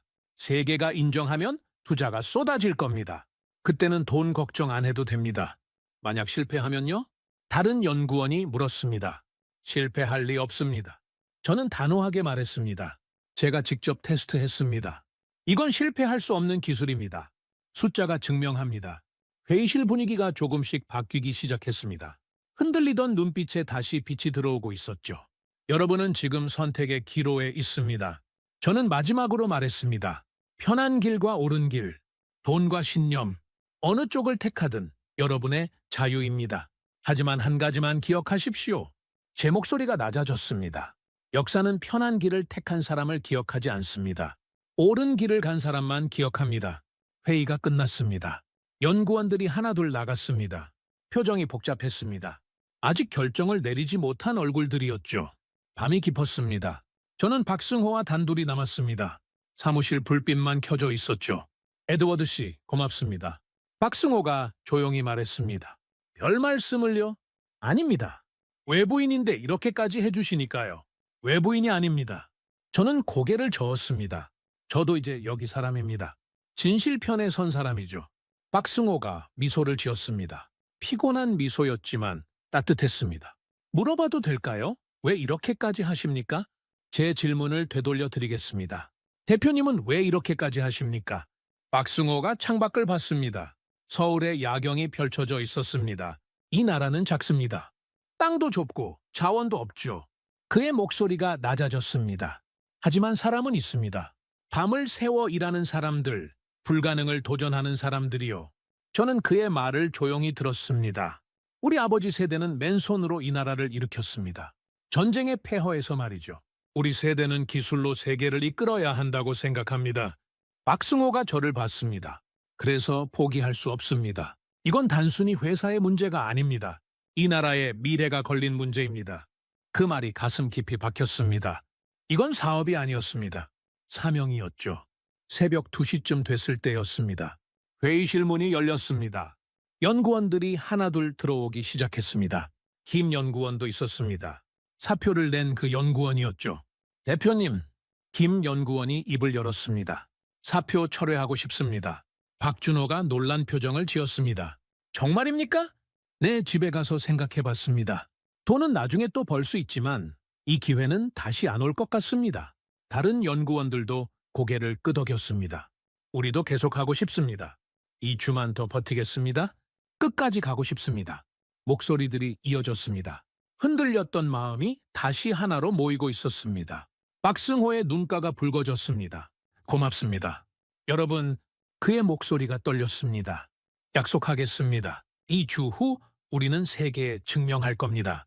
우리가 왜 돈을 거절했는지, 우리가 무엇을 믿는지를요. 연구원들이 박수를 쳤습니다. 조용하지만 힘 있는 박수였습니다. 그 순간 저는 느꼈습니다. 이 사람들은 이긴다는 걸요. 돈으로도 유혹으로도 무너뜨릴 수 없는 무언가가 있었습니다. 신념이었습니다. 그리고 그 신념은 숫자보다 강했습니다. 밤은 깊었지만 연구실 불빛은 꺼지지 않았습니다. 연구원들이 다시 자리로 돌아갔습니다. 키보드 두드리는 소리가 들렸습니다. 마우스 클릭 소리, 냉각팬 돌아가는 소리. 이 작은 소리들이 모여서 미래를 만들고 있었습니다. 저는 창밖을 봤습니다. 서울의 불빛들이 반짝이고 있었습니다. 이 도시는 잠들지 않았습니다. 이 나라는 멈추지 않았습니다. 그리고 이 사람들도 포기하지 않았습니다. 세계가 돈으로 유혹했지만 그들은 신념을 택했습니다. 거대한 제안이 쏟아졌지만 그들은 철학을 지켰습니다. 이 주 후 세계가 보게 될 겁니다. 돈보다 강한 게 있다는 걸요. 유혹보다 강한 게 있다는 걸요. 그건 바로 신념이었습니다. 한국의 신념이었습니다. 작지만 강한 나라의 의지였습니다. 그리고 그 의지는 이제 증명될 준비가 됐습니다. 공개 테스트 전날 밤이었습니다. 서울국제컨벤션센터는 이미 준비가 한창이었습니다. 저는 박승호와 함께 현장을 점검하러 갔습니다. 컨벤션홀에 들어서는 순간 규모에 압도당했습니다. 1000명은 좋게 앉을 수 있는 거대한 홀이었습니다. 무대 중앙에는 대형 스크린이 설치돼 있었고 양옆으로 서버 렉들이 준비되고 있었습니다. 왼쪽은 엔비디아 H100, 오른쪽은 퓨리오사 레니게이드였죠. 조명 스태프들이 분주하게 움직이고 있었고 카메라 크루들이 장비를 점검하고 있었습니다. BBC, CNN, 로이터, NHK 그리고 한국의 주요 방송사들 모두 20여 개의 언론사가 생중계를 준비하고 있었습니다. 이건 단순한 기술 테스트가 아니었습니다. 전 세계가 지켜보는 역사적 순간이 될 예정이었죠. 긴장되십니까? 제가 박승호에게 물었습니다. 긴장보다는 묘한 기분입니다. 그가 무대를 바라보며 말했습니다. 5년을 준비했습니다. 수천 번의 실패를 겪었죠. 그리고 내일 모든 게 결정됩니다. 후회는 없으십니까? 1조 원을 거절한 것에 대해서요. 박승호가 고개를 저었습니다. 없습니다. 돈을 택했다면 지금 이 무대는 없었을 겁니다. 우리는 사라졌겠죠. 누군가의 창고에서 먼지만 쌓였을 겁니다. 그의 목소리는 단호했습니다. 다음 날 아침 컨벤션홀은 인파로 가득 찼습니다. 1000개의 좌석이 모두 차고도 모자라서 복대까지 사람들이 서 있었습니다. 업계 전문가들, 언론인들, 투자자들, 그리고 각국 정부 관계자들까지. 저는 심사위원석에 앉았습니다. 국제 AI 벤치마크 기관의 수석 연구원, MIT 교수, 스탠퍼드 AI 연구소장, 그리고 저 4명이 심사를 맡았습니다. 객석을 둘러봤습니다. 앞줄에 엔비디아 임원들이 앉아 있었습니다. CTO도 보였고 제가 알던 동료들도 있었습니다. 그들은 저를 쳐다보지 않았습니다. 배신자를 보는 눈빛이었죠. 메타와 구글의 기술 책임자들도 보였습니다. 모두 팔짱을 끼고 회의적인 표정으로 앉아 있었습니다. 한국 기업들도 와 있었습니다. 삼성, SK, LG의 임원들이었죠. 그들의 표정은 달랐습니다. 기대와 긴장이 섞인 눈빛이었습니다. 마치 자기 나라 대표팀 경기를 보는 것 같았죠. 정각 오전 10시 행사가 시작됐습니다. 사회자가 무대에 올라 상황을 설명했습니다. 오늘 테스트는 완전히 공개적이고 투명하게 진행됩니다. 모든 과정이 실시간으로 중계되며 심사위원들이 직접 검증할 것입니다. 화면에 테스트 항목들이 떴습니다. 이미지 인식 속도, 자연어 처리 성능, 대규모 학습 효율, 전력 소비량, 발열 관리, 그리고 안정성 6개 항목이었습니다. 각 항목마다 점수가 매겨지고 최종 점수로 승부가 결정되는 방식이었죠. 첫 번째 테스트를 시작하겠습니다. 이미지 인식 속도입니다. 양쪽 서버에 전원이 들어왔습니다. 냉각팬 소리가 홀 안에 울렸습니다. 대형 스크린이 둘로 나뉘었습니다. 왼쪽에는 HPEC의 실시간 데이터가, 오른쪽에는 레니게이드의 데이터가 표시될 예정이었습니다. 테스트가 시작됐습니다. 1000개의 시선이 화면에 고정됐습니다. 홀 안이 숨소리조차 들리지 않을 만큼 조용해졌습니다. 숫자가 올라가기 시작했습니다. 초당 처리 이미지 수, 정확도, 응답 시간, 모든 지표가 실시간으로 표시됐죠. H100은 제가 아는 그대로 움직였습니다. 초당 1200장을 처리하고 있었고 정확도는 98%였습니다. 뛰어난 성능이었죠. 하지만 레니게이드는 달랐습니다. 초당 2400장을 처리하고 있었습니다. 정확히 2배였죠. 그리고 정확도는 99%. 홀 안에서 웅성거림이 들렸습니다. 몇몇 사람들이 숫자를 의심하는 듯 화면을 뚫어지게 쳐다봤습니다. 잠깐, 저 수치가 진짜야? 누군가 속삭였습니다. 불가능한데. 다른 사람이 중얼거렸습니다. 테스트는 10분간 계속됐습니다. 그 시간 동안 수치는 안정적으로 유지됐습니다. 변동이 거의 없었죠. 이건 일시적인 오류가 아니라는 뜻이었습니다. 첫 번째 테스트가 끝났습니다. 심사위원들이 결과를 확인했습니다. MIT 교수가 먼저 말했습니다. 레니게이드가 HM100 대비 196% 성능을 보였습니다. 검증 결과 모든 데이터가 정확합니다. 객석에서 탄성이 터져 나왔습니다. 한국 기업 임원들이 서로 눈빛을 주고받았습니다. 반면 엔비디아 임원들의 표정은 굳어 있었습니다. 하지만 이건 시작에 불과했습니다. 두 번째 테스트가 시작됐습니다. 자연어 처리 성능이었죠? GPT 수준의 언어 모델을 돌리는 테스트였습니다. 결과는 더 충격적이었습니다. 레니게이드는 HM100보다 212% 빠른 속도를 보였습니다. 세 번째는 대규모 학습 효율 테스트였습니다. 수십억 개의 파라미터를 가진 모델을 학습시키는 겁니다. 여기서도 레니게이드가 압도했습니다. 학습 속도가 2배 이상 빨랐고 수렴 품질도 더 높았습니다. 네 번째는 전력 소비량이었습니다. 이 테스트에서 진짜 차이가 드러났습니다. HM100이 550W를 소비할 때 레니게이드는 260W만 사용했습니다. 절반도 안 되는 수치였죠. 객석에서 또 한 번 탄성이 터졌습니다. 전력 효율이 2배라는 건 운영 비용이 절반이라는 뜻입니다. 데이터 센터를 운영하는 기업들에게는 엄청난 의미였죠. 다섯 번째는 발열 관리였습니다. 같은 작업을 수행할 때 얼마나 뜨거워지는가를 측정하는 겁니다. HM100의 칩 온도가 87도를 찍을 때 레니게이드는 63도였습니다. 24도나 낮았습니다. 발열이 낮다는 건 냉각 비용도 줄어든다는 뜻입니다. 그리고 칩의 수명도 길어진다는 의미였죠. 마지막 여섯 번째는 안정성 테스트였습니다.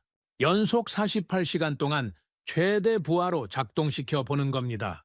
물론 실제로 48시간을 기다릴 수는 없으니 가속 테스트를 진행했습니다. 2시간 동안 압축해서 돌리는 방식이었죠. 이 테스트가 진행되는 동안 점심 휴식 시간이 있었습니다. 하지만 아무도 자리를 뜨지 않았습니다. 모두가 화면을 주시하고 있었죠. 서버들이 쉬지 않고 돌아가고 있었고 실시간 데이터가 계속 표시되고 있었습니다. 저는 박준호를 찾았습니다. 그는 무대 뒤편에 서서 조용히 지켜보고 있었습니다. 얼굴에 땀이 배어 있었지만 눈빛만은 흔들림이 없었습니다. 어떻습니까? 제가 물었습니다. 지금까지는 완벽합니다. 하지만 마지막 안정성 테스트가 관건입니다. 왜요? 장시간 최대 부하로 돌리면 예상치 못한 오류가 생길 수 있습니다. 한 번이라도 다운되면 신뢰도에 치명타를 입죠. 그의 우려를 이해했습니다. 아무리 성능이 좋아도 불안정하면 아무도 쓰지 않습니다. 2시간이 지나갔습니다. 안정성 테스트가 종료됐습니다. 결과 화면이 떴습니다. H100 오류 발생 3건, 다운타임 12초, 레니게이드 오류 발생 제로, 다운타임 제로. 완벽한 안정성이었습니다. 홀 안이 폭발했습니다. 박수가 터져 나왔고 환호성이 울렸습니다. 특히 한국 기업 임원들이 일어서서 박수를 쳤습니다. 심사위원들이 모여 최종 점수를 집계했습니다. 10분 정도 걸렸습니다. 그리고 국제 AI 벤치마크 기관의 수석 연구원이 마이크 앞에 섰습니다. 최종 결과를 발표하겠습니다. 홀 안이 다시 조용해졌습니다. 엔비디아 H100 총점 863점. 박수가 터졌습니다. 준수한 점수였죠. 퓨리오사 레니게이드 총점. 그가 잠시 멈췄습니다. 긴장감이 최고조에 달했습니다. 1927점. 순간 홀 안이 폭발했습니다. 1927점이라고요? 863점의 2배가 넘는 점수였습니다. 사람들이 일어섰습니다. 박수가 쏟아졌습니다. 환호성이 터졌습니다. 카메라 플래시가 무대를 뒤덮었습니다. 한국 기업 임원들은 눈물을 흘리고 있었습니다. 이건 단순한 기술 승리가 아니었습니다. 한국 기술의 역사적 승리였죠. 수석 연구원이 다시 입을 열었습니다. 퓨리오사 레니게이드는 모든 항목에서 최고 점수를 기록했습니다. 성능, 효율, 안정성 모든 면에서 현존하는 최고 수준입니다. 그가 잠시 멈추고 말을 이었습니다. 오늘 우리는 역사적 순간을 목격했습니다. AI 반도체의 새로운 기준이 탄생한 겁니다. 박수가 다시 터졌습니다. 더 길고 더 강렬했습니다. 저는 객석을 둘러봤습니다. 엔비디아 임원들은 경직된 표정으로 앉아 있었습니다. 메타와 구글 책임자들은 서로 눈빛을 교환하고 있었습니다. 그들의 눈빛에서 읽을 수 있었습니다. 이제 게임이 바뀌었다. 박승호가 무대로 올라갔습니다. 1000명의 시선이 그에게 집중됐습니다. 그는 마이크 앞에 섰습니다. 그리고 조용히 말했습니다. 감사합니다. 이 결과는 87명 연구원의 5년간 노력이 만들어낸 겁니다. 그의 목소리는 떨리고 있었습니다. 우리는 돈보다 기술을 선택했습니다. 쉬운 길보다 옳은 길을 택했습니다. 박수가 또 터졌습니다. 그리고 오늘 그 선택이 옳았음이 증명됐습니다. 박승호가 잠시 말을 멈췄습니다. 이건 우리만의 승리가 아닙니다. 한국 기술의 승리입니다. 혼란이 다시 한번 폭발했습니다. 저는 그 순간 눈물이 났습니다. 20년간 실리콘밸리에서 일했지만 이런 감동은 처음이었습니다. 기술이 단순한 숫자가 아니라는 걸 느꼈습니다. 기술 뒤에는 사람이 있었고 신념이 있었고 철학이 있었습니다. 퓨리오사의 칩은 트랜지스터로만 만들어진 게 아니었습니다. 5년간의 밤샘, 6개월간의 무급, 수천 번의 실패.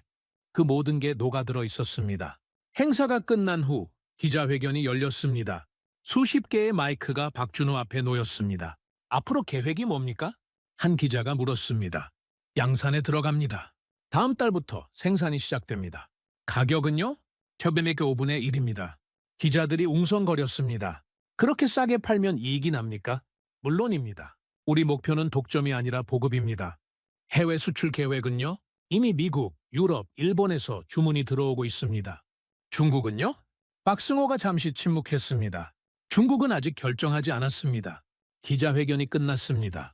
저는 박승호와 마지막 악수를 나눴습니다. 축하합니다. 에드워드 씨 덕분입니다. 아닙니다. 이건 대표님과 연구원들이 만든 기적입니다. 박준호가 미소를 지었습니다. 피곤했지만 행복한 미소였습니다. 이제 돌아가십니까? 네, 하지만 곧 다시 오겠습니다. 환영합니다. 언제든 오십시오. 저는 컨벤션 센터를 나섰습니다. 저녁 해가 서울 시내를 비추고 있었습니다. 거리는 여전히 사람들로 붐비고 있었고 빌딩에는 불빛이 하나둘 켜지기 시작했습니다. 이 도시는 멈추지 않았습니다. 이 나라는 포기하지 않았습니다. 그리고 오늘 세계가 인정했습니다. 한국 기술이 세계 최고라는 걸요. 저는 그날 기술이 인간의 혼이 될 수 있음을 봤습니다. 공개 테스트가 끝나고 30분이 지났습니다. 하지만 컨벤션홀은 여전히 사람들로 가득했습니다. 아무도 떠나지 않고 있었습니다. 로비에서, 복도에서, 심지어 화장실 앞에서까지 사람들이 모여 있었습니다. 모두가 방금 본 것에 대해 이야기하고 있었죠. 믿을 수 있어? 2배가 넘는 점수라니. 이건 게임 체인저야. 아니, 게임 자체가 바뀐 거지. 목소리들이 여기저기서 들렸습니다. 흥분과 충격이 뒤섞인 목소리들이었습니다. 저는 조용히 그 사이를 빠져나왔습니다. 밖으로 나오니 해가 지고 있었습니다. 서울의 저녁 하늘이 붉게 물들어 있었죠. 휴대폰을 꺼냈습니다. 부재중 전화가 37통이었습니다. 문자 메시지는 100개가 넘었습니다. 대부분 실리콘밸리에서 온 것들이었죠. 첫 번째 메시지를 열었습니다.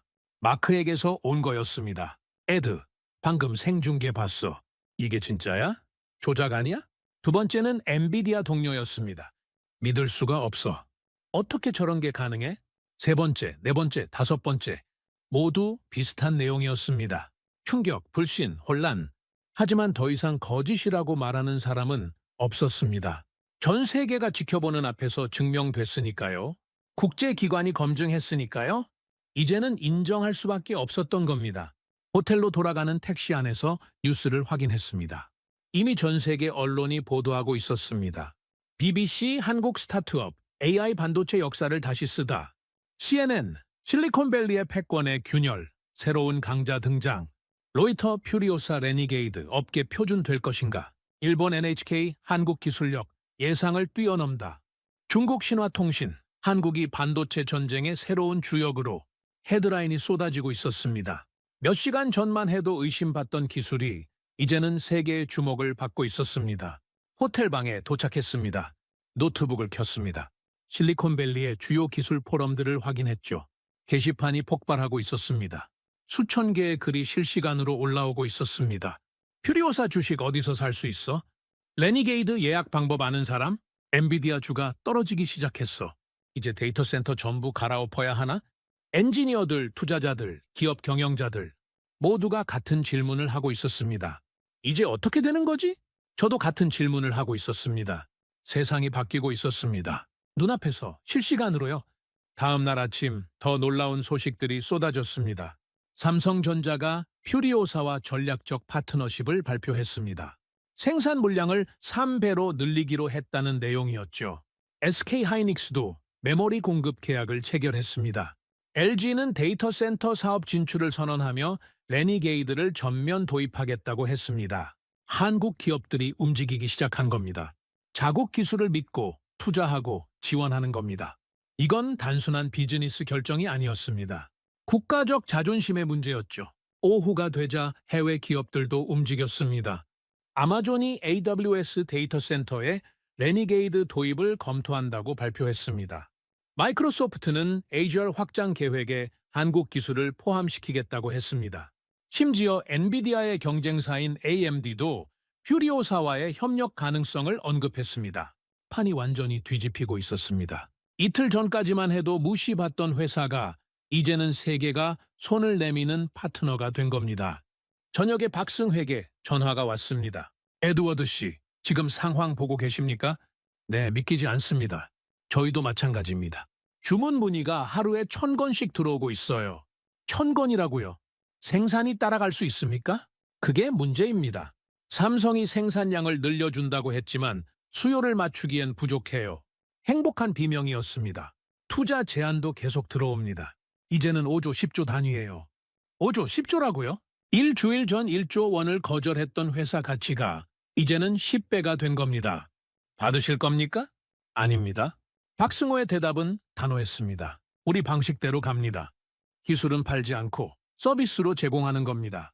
현명한 선택입니다. 에드워드 씨 덕분입니다. 끝까지 함께해 주셔서요. 제가 한 건 없습니다.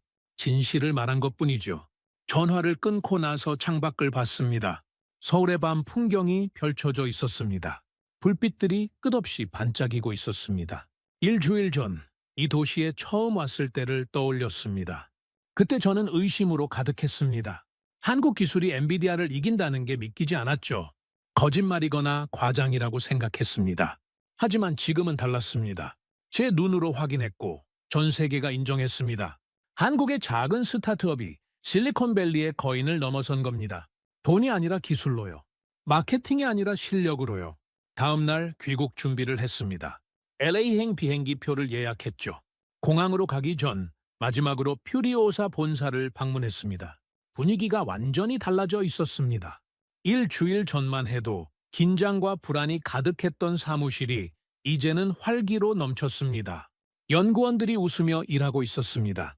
자신감이 얼굴에서 빛나고 있었죠. 박승호를 만났습니다. 그도 달라져 있었습니다. 피곤함은 여전했지만 눈빛에는 확신이 가득했습니다. 돌아가시는군요? 네, 하지만 곧 다시 올 겁니다. 언제든 환영합니다. 에드워드 씨는 이제 우리 가족이니까요. 그 말이 가슴을 뭉클하게 했습니다. 한 가지만 물어봐도 될까요? 그러십시오. 지금 기분이 어떠십니까? 1조 원을 거절했을 때와 비교해서요. 박승호가 잠시 생각했습니다. 1조 원을 받았다면 지금 이 순간은 없었을 겁니다. 우리는 사라졌겠죠. 어딘가의 연구소 구석에서 먼지만 쌓였을 겁니다. 그가 연구실을 둘러봤습니다. 하지만 우리는 거절했습니다. 그리고 5년을 버텼죠. 이제 세계가 우리를 인정합니다. 돈이 아니라 기술로요. 그의 목소리에 자부심이 묻어났습니다. 저는 확신합니다. 우리의 선택이 옳았다고요. 돈보다 소중한 게 있다는 걸 증명했으니까요. 악수를 나눴습니다. 단단한 악수였습니다. 공항으로 가는 택시 안에서 마지막으로 서울을 바라봤습니다. 고층 빌딩들, 복잡한 거리, 끝없이 움직이는 사람들. 이 나라는 작았습니다. 땅도 좁았고 인구도 많지 않았습니다. 하지만 멈추지 않았습니다. 포기하지 않았습니다. 불가능을 가능으로 만들었습니다. 그리고 세계에 증명했습니다. 크기가 아니라 신념이 중요하다는 걸요. 비행기에 올랐습니다. 창가 자리에 앉아 안전벨트를 맸습니다. 비행기가 이륙했습니다. 창밖으로 서울이 점점 작아져 갔습니다. 하지만 제 마음속에서는 점점 커지고 있었습니다. 이 도시가, 이 나라가, 이 사람들이 보여준 것. 그건 단순한 기술 승리가 아니었습니다. 철학의 승리였고 신념의 승리였고 인간 의지의 승리였습니다. 저는 20년간 실리콘밸리에서 일했습니다. 세계 최고라고 믿었던 곳이었죠. 하지만 서울에서 깨달았습니다. 진짜 최고는 크기가 아니라 의지로 결정된다는 걸요. 화려함이 아니라 실력으로 증명된다는 걸요. 과장이 아니라 겸손으로 빛난다는 걸요. 비행기가 구름 위로 올라갔습니다. 아래로 한반도가 보였습니다. 작은 땅덩어리였습니다. 세계 지도에서는 점 하나에 불과했죠. 하지만 그 작은 땅에서 세계를 바꾸는 기술이 탄생했습니다. 거인들을 무릎 꿇게 만든 기술이요. 저는 노트북을 열었습니다. 보고서를 작성하기 시작했습니다. 엔비디아 본사에 제출할 마지막 보고서였습니다. 제목을 적었습니다. 한국 기술의 진실, 우리가 배워야 할 것들. 첫 문장을 적었습니다. 저는 틀렸습니다. 한국 기술을 과소평가했습니다. 하지만 이제 압니다. 미래는 실리콘밸리가 아니라 서울에서 시작되고 있다는 걸요. 손가락이 키보드 위에서 멈추지 않았습니다. 할 말이 너무 많았습니다. 본 것들, 느낀 것들, 깨달은 것들 모두 적고 싶었습니다. 3시간 동안 쉬지 않고 썼습니다. 보고서가 완성됐습니다. 20페이지였습니다. 데이터와 분석, 그리고 솔직한 고백이 담겨 있었습니다. 마지막 문장을 적었습니다. 기술의 본질은 성능이 아닙니다. 만드는 사람의 신념입니다. 그리고 그 신념은 지금 한국에서 가장 뜨겁게 타오르고 있습니다. 파일을 저장했습니다. 창밖을 봤습니다. 태평양이 펼쳐져 있었습니다. 끝없는 바다였죠. 저는 그 바다 위를 날아가고 있었습니다. 한국에서 미국으로요? 하지만 제 마음은 이미 결정했습니다. 다시 돌아올 거라고요. 이번엔 관찰자가 아니라 동료로요. 이번엔 의심하는 자가 아니라 믿는 자로요. 세상은 바뀌었습니다. 그날 서울에서요. 작은 나라가 거대한 역사를 만들었습니다. 그리고 저는 그 역사의 증인이었습니다. 행운이었습니다. LA 공항에 착륙했을 때 묘한 감정이 들었습니다. 12시간의 비행 동안 잠을 잘 수 있었습니다. 마음이 편했거든요. 진실을 말했고 옳은 일을 했다는 확신이 있었으니까요. 하지만 동시에 불안하기도 했습니다. 이제 어떻게 되는 걸까요? 20년을 바친 회사는 저를 어떻게 대할까요? 입국 심사를 마치고 공항 밖으로 나섰습니다. 캘리포니아의 건조한 공기가 얼굴을 스쳤습니다. 익숙한 공기였지만 이상하게도 낯설게 느껴졌습니다. 아니, 낯선 건 이곳이 아니었습니다. 제가 변한 겁니다. 서울에서 본 것들이, 느낀 것들이, 깨달은 것들이 저를 바꿔놓았던 겁니다. 택시를 타고 집으로 향했습니다. 창밖으로 LA의 풍경이 지나갔습니다. 낮게 깔린 주택들, 넓은 도로, 여유로운 속도. 서울과는 완전히 달랐습니다. 서울은 빽빽하고 빠르고 쉬지 않고 움직이는 도시였습니다. 반면 LA는 느리고 여유롭고 개인주의적인 도시였죠. 어느 쪽이 좋다고 말할 순 없었습니다. 다만 달랐을 뿐이었습니다. 집에 도착해서 짐을 풀었습니다. 노트북을 꺼내 켰습니다. 서울에서 작성한 보고서가 저장돼 있었습니다. 20페이지에 달하는 상세한 분석 보고서였죠. 제목을 다시 읽었습니다. 한국 기술의 진실, 우리가 배워야 할 것들. 마우스 커서를 이메일 전송 버튼 위에 올렸습니다. 손가락이 멈췄습니다. 이 버튼을 누르는 순간 돌이킬 수 없다는 걸 알고 있었습니다.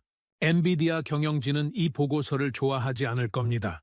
객관적인 평가를 원했지만 동시에 자기들에게 유리한 결과를 기대했을 테니까요. 하지만 저는 본대로 느낀 대로 썼습니다. 퓨리오사의 기술이 엔비디아를 앞섰다고 명확히 적었습니다. 데이터로, 분석으로, 그리고 솔직한 평가로요.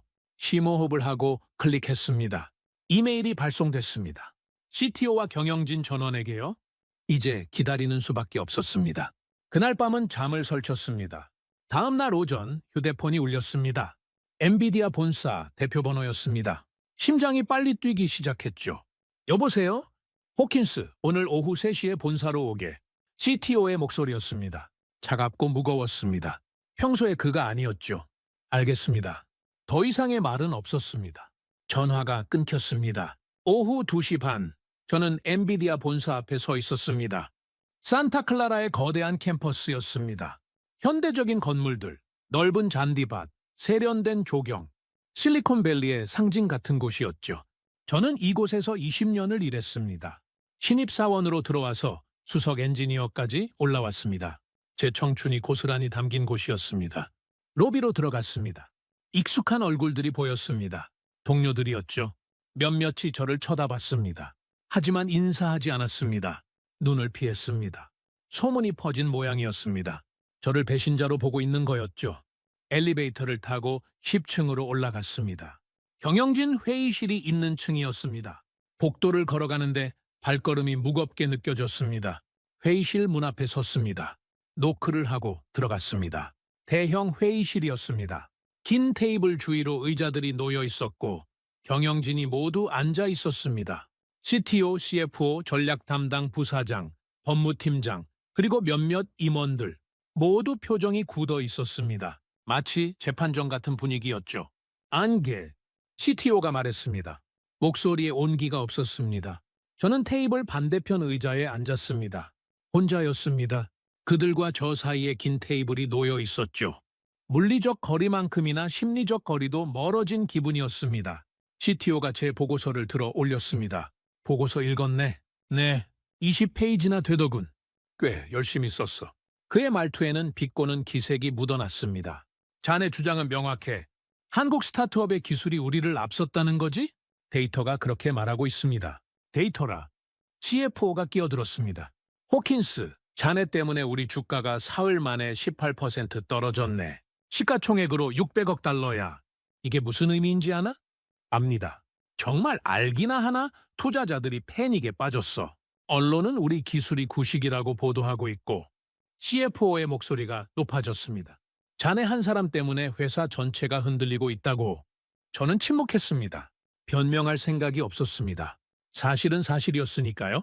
전략 담당 부사장이 입을 열었습니다. 호킨스, 우리가 자네를 한국에 보낸 이유가 뭔지 아나? 객관적인 평가를 원하셨습니다. 마야, 객관적인 평가. 하지만 우리 회사에 불리한 평가를 하라고 보낸 게 아니야. 진실을 왜곡하라는 뜻입니까? 왜곡이 아니야. 균형을 맞추라는 거지. 부사장이 앞으로 몸을 기울였습니다. 자네는 한쪽 면만 봤어.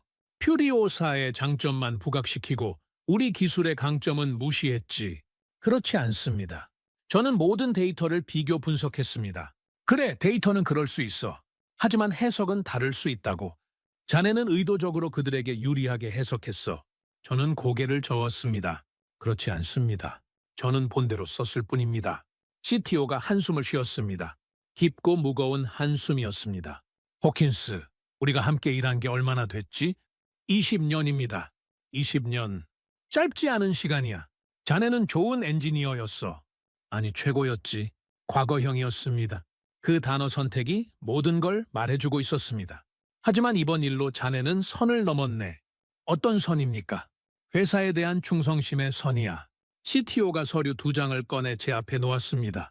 자네에게 2가지 선택지를 주겠네. 한 장은 사과문 초안이었고 다른 한 장은 백지 사직서였습니다.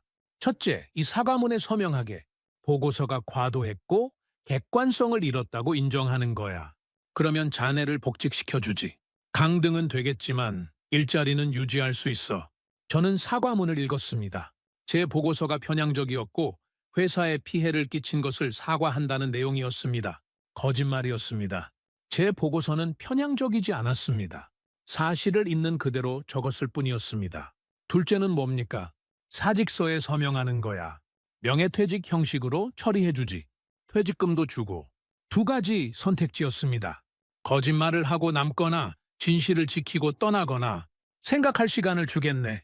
일주일. 저는 고개를 저었습니다. 필요 없습니다. 펜을 집어들었습니다. 손이 떨렸습니다. 20년입니다. 청춘을 바친 20년이 이 서명 하나로 끝나는 겁니다. 하지만 후회는 없었습니다. 진실을 외면하고 사는 것보다 당당하게 떠나는 게 낫다고 생각했으니까요. 사직서 위에 펜끝을 대었습니다. 에드워드 호킨스. 제 이름을 또박또박 적어 내려갔습니다. 회의실이 조용해졌습니다. 숨소리조차 들리지 않을 만큼 고요했습니다. 아무도 예상하지 못한 반응이었던 모양입니다. 아마도 제가 무릎을 꿇고 사과할 거라 생각했겠죠. 정말 그럴 건가? CTO가 믿을 수 없다는 표정으로 물었습니다. 네, 이게 맞다고 생각합니다. 저는 서명한 사직서를 그에게 건넸습니다. 20년간 감사했습니다. 많은 걸 배웠고 좋은 동료들을 만났습니다. 하지만 이제는 다른 길을 가야 할 것 같습니다. 일어섰습니다. 회의실을 나가려는데 CTO가 말했습니다. 호킨스 후회하게 될 걸세. 실리콘밸리는 좁아. 우리를 배신한 사람을 받아줄 곳은 없을 거야. 저는 돌아보지 않았습니다. 후회하지 않을 겁니다. 그렇게 말하고 문을 열었습니다. 복도를 걸어 나갔습니다. 동료들이 저를 쳐다봤습니다. 어떤 이는 동정하는 눈빛이었고 어떤 이는 냉소적인 표정이었습니다. 마크가 다가왔습니다. 15년을 함께 일한 선배였습니다. 에드, 정말 이러는 거야? 20년을 여기서 일했잖아. 다시 생각해봐. 이미 결정했습니다, 마크. 왜 이렇게까지 하는 거야? 진실을 외면할 수 없어서입니다. 마크가 한숨을 쉬었습니다. 에드, 이 바닥에서 진실이 뭐가 중요해? 우린 월급쟁이야? 회사가 원하는 걸 해주면 되는 거라고. 저는 그렇게 생각하지 않습니다. 기술자에게 진실은 전부입니다. 그럼 앞으로 어떻게 할 건데? 실리콘밸리, 어디서도 자네를 안 받아줄 거야? 괜찮습니다. 갈 곳이 있습니다. 어디? 서울입니다. 마크의 눈이 커졌습니다. 한국? 진짜로? 내 퓨리오사에서 제안을 받았습니다. 미쳤어, 에드. 완전히 미쳤어. 마크가 고개를 저었습니다. 하지만 저는 미치지 않았습니다. 오히려 처음으로 정신이 또렷해진 기분이었습니다. 건물을 나왔습니다. 캘리포니아의 햇살이 따가웠습니다. 주차장을 걸어가며 뒤돌아봤습니다. 엔비디아 로고가 붙은 거대한 건물이 보였습니다. 20년의 추억이 담긴 곳이었습니다. 하지만 이제는 과거였습니다. 채 올라타 시동을 걸었습니다. 100미러의 건물이 점점 작아져 갔습니다. 그리고 이상하게도 마음이 가벼워지는 걸 느꼈습니다. 무거운 짐을 내려놓은 기분이었죠. 한 달이 지났습니다. 그 사이 많은 일이 있었습니다. 집을 정리하고 이사 준비를 했습니다. 한국어 공부도 시작했습니다. 기본적인 인사말과 간단한 회화를 배웠죠. 그리고 다시 인천공항에 도착했습니다. 하지만 이번엔 완전히 달랐습니다. 관광객도 아니었고 의심하러 온 사람도 아니었습니다. 이제 저는 이곳 사람이었습니다. 퓨리오사의 CTO로서 말이죠. 입국 심사를 마치고 나오니 박준호가 기다리고 있었습니다. 어서 오세요, 에드워드. 아니, 이제는 동료라고 불러야겠네요. 감사합니다, 준호. 이제는 이름을 부르기로 했습니다. 가족이니까요. 차를 타고 서울로 향했습니다. 창밖 풍경이 익숙하면서도 새로웠습니다. 이제는 관광객의 눈이 아니라 거주자의 눈으로 보고 있었으니까요. 회사에 도착했습니다. 연구원들이 로비에서 기다리고 있었습니다. 박수가 터져 나왔습니다. CTO님 환영합니다. 함께 일하게 돼서 영광입니다. 따뜻한 목소리들이었습니다. 제 사무실로 안내받았습니다. 창밖으로 서울 시내가 한눈에 내려다 보였습니다. 책상은 깨끗하게 정리돼 있었고 컴퓨터는 이미 설정돼 있었습니다. 그리고 책상 한쪽에 액자가 하나 놓여 있었습니다. Not for sale. 미소가 절로 났습니다. 이곳의 철학이었고 이제는 제 철학이기도 했습니다. 저녁이 됐습니다. 박준호가 저를 옥상으로 데려갔습니다. 서울의 야경이 펼쳐져 있었습니다. 끝없이 펼쳐진 불빛들, 움직이는 차들, 밤에도 빛나는 빌딩들, 이 도시는 정말로 잠들지 않았습니다. 아름답죠? 네, 정말 그렇습니다. 에드워드, 후회는 없습니까? 모든 걸 버리고 여기까지 온 것에 대해서요. 저는 고개를 저었습니다. 전혀 없습니다. 오히려 20년 만에 처음으로 제대로 된 선택을 한 것 같습니다. 고맙습니다. 우리를 믿어줘서요. 저야말로 감사합니다. 진실을 볼 기회를 주셔서요. 우리는 한참 동안 서울의 밤을 바라봤습니다. 이 작은 나라가 세계를 놀라게 했습니다. 자원도 없고 땅도 좁고 역사도 짧은 나라였지만 포기하지 않는 의지만큼은 세계 최고였습니다. 저는 그날 확신했습니다. 기술의 본질은 속도도 성능도 돈도 아니라는 걸요. 만드는 사람의 신념이라는 걸요. 불가능을 믿지 않는 의지라는 걸요. 그리고 그 신념은 지금 이 도시에서, 이 나라에서 가장 뜨겁게 타오르고 있었습니다. 저는 엔비디아의 엔지니어였습니다. 20년 동안 숫자와 효율만 믿었습니다. 하지만 서울에서 저는 기술이 인간의 철학이 될 수 있음을 봤습니다. 세계는 돈으로 움직이지만 미래는 신념으로 움직입니다. 그리고 그 신념은 지금 한국에서 가장 뜨겁게 타오르고 있었습니다. 저는 이제 압니다. 기술의 중심은 실리콘밸리가 아니라 서울입니다. 오늘의 사연은 여기까지입니다. 구독과 좋아요는 영상 제작에 아주 큰 힘이 됩니다. 지금까지 감동테라스 저는 소희였습니다. 오늘도 우리 구독자님들의 가정에 따뜻한 행복이 가득하시길 진심으로 바라겠습니다. 긴 영상 끝까지 시청해주셔서 정말 감사합니다. 내일 더 좋은 이야기로 찾아뵙겠습니다. 감사합니다.